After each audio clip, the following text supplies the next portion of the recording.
ক্রীড়া ক্ষেত্রে যে অন্যায় অনিয়ম এবং দুর্নীতির অভিযোগগুলো আছে এবং এখনো আমি দেখতে পাচ্ছি আপনারা সেগুলো সার্চ করে অনেকেই বের করছেন এবং মিডিয়ায় প্রকাশ করছেন, এজন্য আপনাদেরকেও ধন্যবাদ জানাই।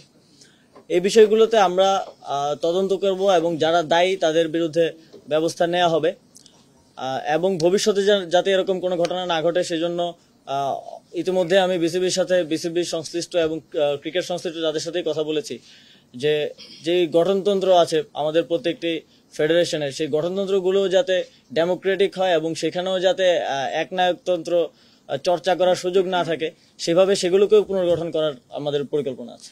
আন্তঃসংস্থা নেটওয়ার্ক ও কোলাবোরেশনে প্রাধান্য পাচ্ছে স্পোর্টসের জন্য জাতীয় এবং আন্তর্জাতিক পর্যায়ে পাবলিক প্রাইভেট একাডেমিয়া নেটওয়ার্ক স্থাপন।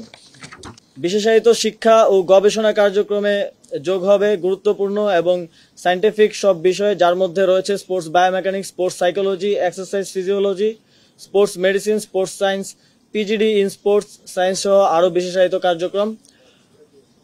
উপরোল্লিখিত বিষয়ে লক্ষ্যে পৌঁছানো সেবার মান নিশ্চিত করা এবং কাঙ্ক্ষিত ফলাফল পেতে বাংলাদেশ স্পোর্টস ইনস্টিটিউটে যুক্ত হবেন দেশ এবং দেশের বাইরের এক্সপার্টগণ। দ্রুততম সময়ে আমাদের এই প্রকল্প বাস্তবায়ন হবে এবং আমরা বিশ্বাস করি এদেশের ক্রীড়াঙ্গনে মানুষের জন্য আশীর্বাদ হয়ে আসবে Bangladesh sports institute centre of excellence.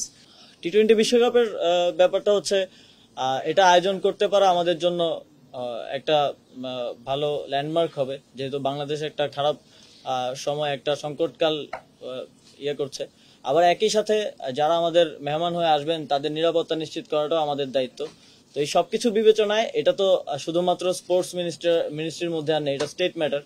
তো ডক্টর মোহাম্মদ ইউনূস স্যার আছেন, আরো আমাদের স্বরাষ্ট্র উপদেষ্টা নতুন নিযুক্ত হয়েছেন। তো সবার সাথে আলোচনার ভিত্তিতে এই বিষয়ে আমরা একটা সিদ্ধান্ত নিব। আইসিসির সাথে আমাদের কমিউনিকেশন চলমান আছে, প্রক্রিয়াধীন আছে, দ্রুতই আপনাদেরকে এই বিষয়ে একটা সিদ্ধান্ত আমরা জানাতে পারবো আশা করি। আর বোর্ডের পরিবর্তনের বিষয়ে আমরা তো প্রথম থেকে বলে আসছি যে আমরা রিফরমেশন করব সিস্টেমে, ব্যক্তির না। তবে সিস্টেমকে যারা কারাপ্ট করেছে তাদের ব্যাপারেও পরিবর্তন আসবে, এটাও সুনিশ্চিত। তবে আমরা বোর্ডের পরিবর্তনের ক্ষেত্রে মনোযোগ দিচ্ছি বোর্ডের যেই কনস্টিটিউশন আছে, যারা নতুন দায়িত্বে আসবে কিংবা পাবে তাদেরকে সেই কনস্টিটিউশনে সেটাকে আরো ডেমোক্রেটিক করে গড়ে তুলতে হবে এবং পাশাপাশি যে অনিয়ম দুর্নীতিগুলো এতদিন হয়েছে সেগুলো প্রকাশ করতে হবে, যাতে বাংলাদেশ ক্রিকেট বোর্ডকে নতুনভাবে সাজানো যায়। শুধু ক্রিকেট বোর্ড না, বাফুফে সহ অন্যান্য যে ফেডারেশনগুলো আমাদের অধীনে আছে সবার ক্ষেত্রে আমাদের একই পরিকল্পনা। যারা স্পোর্টস মিনিস্ট্রিতে এতদিন ধরে কাজ করে যাচ্ছেন তারা যদি সহযোগিতা করে, তাদের সহযোগিতা আমি পেলে এটা খুব দ্রুতই যে চ্যালেঞ্জগুলো আছে সেগুলো আমরা মোকাবেলা করতে পারবো এবং অন্যান্য সেক্টরের থেকে আমার মনে হয় এখানে কাজ করাটা সহজ হবে এবং আমরা খুব দ্রুতই আপনাদেরকে আমাদের সাফল্য এবং দৃশ্যমান যেই সফলতা সেটা দেখাতে পারবো।